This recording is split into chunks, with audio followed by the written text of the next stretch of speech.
रसोई घर में 5 जहर हैं। पांचों जहर को बाहर निकालो आप। केवल डायबिटीज नहीं, आपके जीवन के सारे रोग खत्म हो जाएंगे। रसोई घर को जो बिगाड़ा है इन लोगों ने, 5 जहर रसोई घर में प्रवेश करा करके बिगाड़ा है।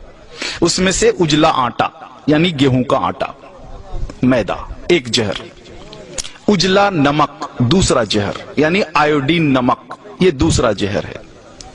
तो गेहूं छोड़ा तो कहां जाना है? बाजरी, जवारी, मकई, मड़ुआ के पास जाना है, जौ के पास जाना है। उजला नमक अगर छोड़ना है तो कहां जाना है? सेंधा नमक पर जाना है, काला नमक पर जाना है, आपके यहां के सांभर झील के नमक पर जाना है।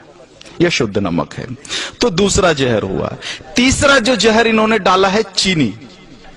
चीनी का पिंड छोड़ो, चीनी बंद कर दो। चीनी की जगह जितनी इच्छा है उतना गुड़ खाओ, भूरा खाओ, खांड खाओ।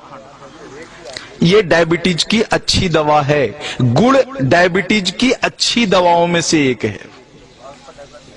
हमारे यहां जितने डायबिटीज के मरीजों की चिकित्सा होती है ना, सबको लिख के देता हूं प्रिस्क्रिप्शन पैड पर, प्रतिदिन गुड़ खाओ। हाँ, रसगुल्ला खाने का मन है, जरूर खाओ, गुड़ वाला खाओ। जिलेबी खाने का मन है, जरूर खाओ, गुड़ वाली जिलेबी खाओ। बालूशाही खाने का मन है, गुड़ वाली खा लो। जितना मीठा खाने का मन है खाओ, गुड़ वाली खा लो। तो तीसरा जो जहर है वो आपका चीनी है। हाँ। और जो चौथा जहर है वो है रिफाइन। हाँ, इस रिफाइन को बाहर निकालो। ये तेल नहीं है। आर्थराइटिक्स भी सबसे ज्यादा राजस्थान के लोगों को है। आर्थराइटिक्स, घुटने का दर्द, कमर का दर्द, माताओं को तो है ही, 100% राजस्थानी माताओं को है ये। कारण आपने इस शरीर को तेल और घी तो दिया नहीं, तेल के नाम पर रिफाइन दिया और घी के नाम पर बटर ऑयल दिया। कहते हो घी खाते हैं, लेकिन वास्तव में वो बटर ऑयल है, घी नहीं है। आप कहते हो तेल खाते हैं, तेल नहीं खाते, रिफाइन खाते हो आप। रिफाइन अलग है और तेल अलग है, दोनों एक नहीं हो सकता।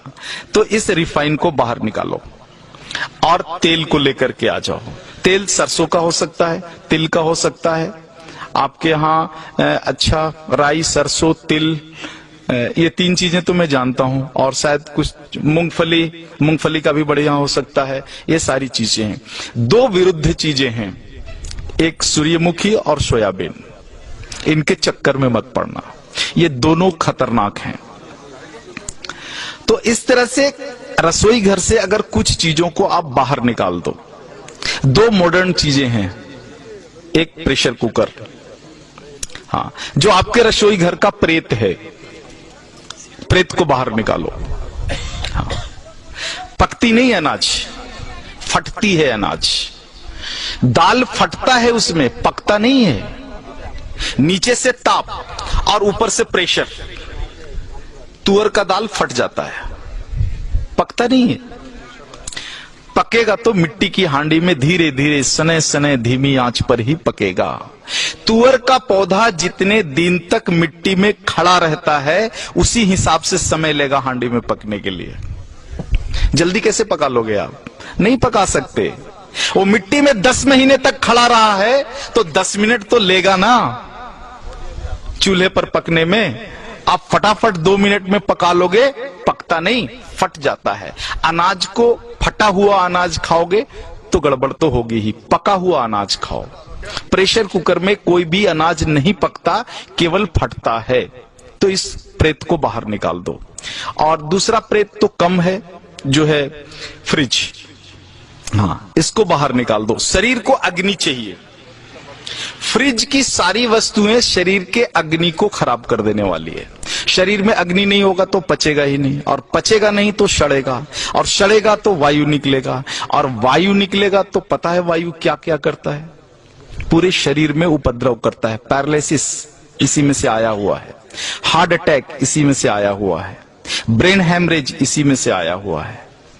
तो ये 2 प्रेत को निकाल दो, और इन वस्तुओं को अगर आप निकाल दो रसोई घर से बाहर, तो बचा हुआ 25% डायबिटीज वहीं खत्म हो जाता है। अब बच गया 25%। 25% के लिए चाहो तो गाय की शरण में आ जाओ। बस इतनी भूमिका होती है उसमें। तो एक वनस्पति है हमारे देश में जिसको सप्तरंगी कहते हैं। सूक्ष्म मात्रा में गौमूत्र में सप्तरंगी मिलाकर के अगर 3 साल तक आपने ले लिया, जड़ मूल से डायबिटीज खत्म हो जाता है। हम इतना ही करते हैं मरीजों के साथ, उसका पथ्य सुधारते हैं और सूक्ष्म मात्रा में जो है सप्तरंगी मिला हुआ गौमूत्र अर्क और उसकी घनवटी बना करके दे देते हैं। अगर उसने ईमानदारी से